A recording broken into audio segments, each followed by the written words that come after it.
until you do it, until you beat a certain record that you put out there, you are not it. Until you beat the invincible season, you're not invincible. Okay. Until you beat the treble winning season, you're not the treble winning winners. That's what you guys need to understand. I will go back. 3 weeks ago, you were talking all of this shit, and crap and hype talk, and then you got smashed in a month. What are you talking about? It's a fallacy. I'll go back to those old cliches. It's one game at a time. Oh my Lord! Does he not get it? Does he not get it? I'm checked out, mate. I'm done. As I said, as I just said, right? You're delusional, bro. As I just said, You're actually delusional. You're delusional. You're actually delusional. Let me ask you a question genuinely. Who do you think is who's going to be your winner? Who's going to win the league this year? Yeah, Arsenal are going to win it. Arsenal going to win the league. I'm thinking Arsenal are winning the league. Right. So, my baller of the week. This gentleman took 45 million, and he has a history of doing this with clubs like Barcelona. So over the years, we've come to understand what the dark arts of football negotiation is. And that gentleman came over to my beloved team, Arsenal. He goes by the name of Don Raul Sanlahi.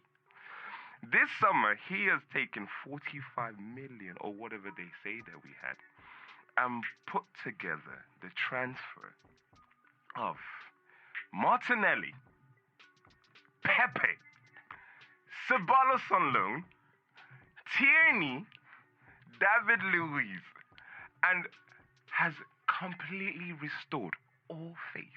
Don Raul has brought back the love, the passion of seeing fresh talent at Arsenal Football Club. So now we are going into our season on the back of a fantastic transfer window with the knowing that we are in it to win it. You're delusional. You're actually delusional. Okay. Yes. Can I ask you a question? I'm going to ask you a question, and I want you let's not even talk about anything about records and stuff here. And I know that they didn't probably have any kind of great record, but just looking at just a very, because I want to know how delusional you actually are. There's a front three right now, Liverpool's team, of Salah, Firmino, and Mane. Yeah. And I remember a great team, and this is not even my team. This is another team. Yeah. There's a front three of Cristiano Ronaldo, Tevez, and Wayne Rooney. Which do you think was better? Which front three was better? I don't really. That's irrelevant to me. No, it isn't. I need to know. I need to know how delusional you are, because that front three won a league. And your front three will probably win a league. Whatever the number of points. Win the league. Okay, so whatever number of points you have at the end of the season. They won a double though. They won the league and the Champions League. I know. Over a period of time. Yeah. I just want to know. So which front three is better? So what are you going to compare to? Are you going to compare that to how many goals they score between them? No. I'm talking about the double they won the Champions League and the league in the same. Well, but before that team didn't win a double in the same. That front three didn't win the domestic, didn't win the Champions League and league double. That team didn't. They didn't. 07-08, they did. Is it? Yeah. They won the Champions. Did that team win? Did that team win the Champions League and the league? I just want to know where you're going with or this. was that the Beckham team? What Beckham team? Beckham was not that team. You mean you're talking about the double? Beckham was in 99. Yeah. So okay, so did in 2008, did that team win the double? Both. Yes, because that's the one Rio Ferdinand lifted the Champions League trophy. That's when they beat Chelsea. They beat Chelsea in the final. So that team had a time to had a cycle. They did, right? Exactly. Fine. Hats off to them. Okay, so answer my question, Crispy. Crispy. But you're talking. So this is again. It's not comparable because there'll be a time after you can talk about those teams after because that cycle of team is done. So Rooney. They don't play for them anymore, so you can go back and look at. Okay. So Salah's still there, Firmino's still there, Mane's still there. They could go again next season. They could win the season after that. Okay. So it's to say it now is that's just idiotic. That's what I said. You're going to keep all of them. Idiotic. That's what I said. You're going to keep all of them. Yeah? Don't speak until it's done. Yeah. So that's how. What did I say 5 minutes ago? Let's go back to it's an old cliche, but the players. What did the players say? Take each game at a time. It's a long haul. Okay. Yeah, it's a marathon, not a sprint. Yeah. We know that. The Champions League is not, though. Okay. Are basic knockout football, no. Are we going to go, as you two Arsenal fans who are auditioning for your Arsenal fan TV Whatever slot. you want to No. call it. Are you going to go into European records? Do you want to go there? What do you mean? Do you want to go there? The main topic of this show, there are two aspects of this: Premier League and European Cups. I would never dare to argue that Liverpool are not one of the greatest European sides. Exactly. No one argues that. That's not debatable. We don't argue with that. So what's the debate here then? What's really the debate? The debate is that you guys, you Liverpool fans, Liverpool as a club need to stop talking Liverpool as a club, or Liverpool fans who get gassed and high on the team winning? You probably did the same thing. That's probably why you're wearing that scarf right now, because you must be mad or something. I don't know what you're on. I'm wearing the scarf to demonstrate I've actually been You're that on fan. those magic European nights. So I know what it's like to be in that stadium. I was there. Yeah. I was there on both semi-finals, and I was there in Istanbul. Okay, So cool. I know what it's like. Doesn't mean you can't partake in a bit of banter. Carl. Exactly. I'm exactly. It's a bit of fun. bantering. We're having fun, aren't we? No, you're We're having not. fun. You're hurt. Maybe you can point out some truths and some untruths. Okay. Arsenal went invincible. Liverpool didn't. Well done. Facts. Yeah. Man City have 104 points total record. Liverpool don't. Not yet. That's what you said This, about. for everyone listening, this is why you can't banter with Carl. It's just like, yep, okay, end of. So on that note, let's just put the football chat to bed for a minute. Of course. What's going on? What else is going on in the world? This crazy old world that we got. I mean, is that?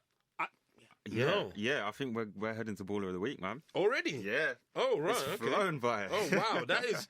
Oh, wow. It has, hasn't it? Okay. See, let's do this. That was supposed to be the socials, guys. We're running low, man. All right, cool. Let's do this. Okay. Baller of the week. Baller of the week. Baller. So now we're moving on to the part of the show called Baller of the Week, where me and Ken nominate someone from any field, sporting or otherwise, who we think has been exceptional. Well, not necessarily the week, but since the last recording, let's say. And as ever, Mr. Crisp is going to give us his verdict. To be honest, it feels like so long since we've done the show. Yeah. I don't know what the score is. I don't know. I know you won the last one because you cheated by now. Before we start, right, I'm going to lay down some rules. Yeah. Because you went in at Liverpool, right? Anyone who picks a Liverpool player, by default, is lost. Okay. So I'm sending you off. I might even go back and do some kind of. Can I just say, there's no reason. Why would anyone pick a Liverpool player after the month that they've had? They are ballers of no week, my friend. Okay. Do you know? Sorry, that's a good one. I like it. I like that. Who picked Liverpool last time? Yeah, that was me. And did you win? Yes. Yeah. I might rescind that for mistaken identity. There ain't no VAR in this room, alright? There ain't no VAR. I'm the ref. I can decide. Ken? Yeah? Do you want to win? Oh. No. Okay. Good. I wasn't going to give it to you anyway. I know you. It sounds hurt. You got first, Ken? No. Since you won last week, I'm going to let you go first. Oh, okay. Go because the victor takes the lead. I'll take that.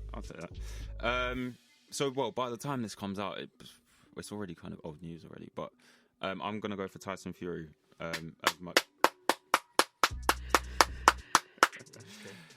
Tyson Fury is my baller of the week.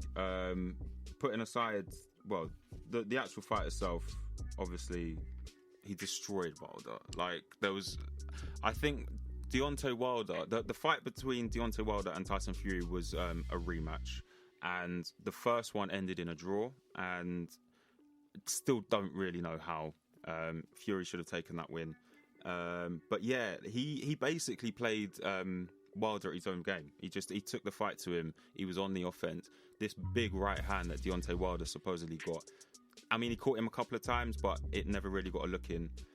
Wilder was down in round 3, down in round 5, and his team threw in the towel in round 7. It was just domination from start to finish. And putting his mental health struggles in there as well. He's struggled a lot, man. Like, he's been through a lot. At his heaviest, he was like 28 stone.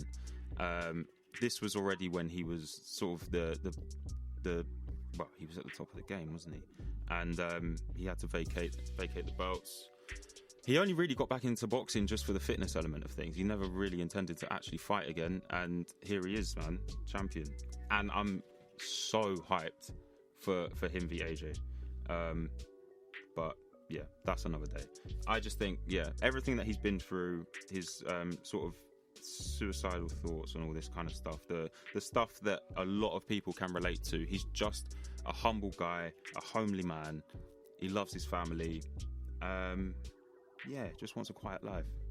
And I think when we were talking about AJ as well before, in the humbleness and everything, a few episodes ago, Tyson Fury is humble, but in a very different way.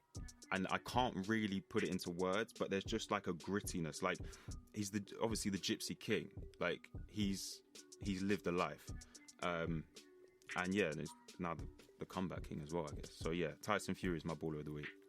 Impressed with Tyson Fury myself, but for my baller of the week, I think it's gonna have to go to. Oh right, okay, sorry, sorry, I had a different kind of something else in my mind at this point. I want to come up with something that can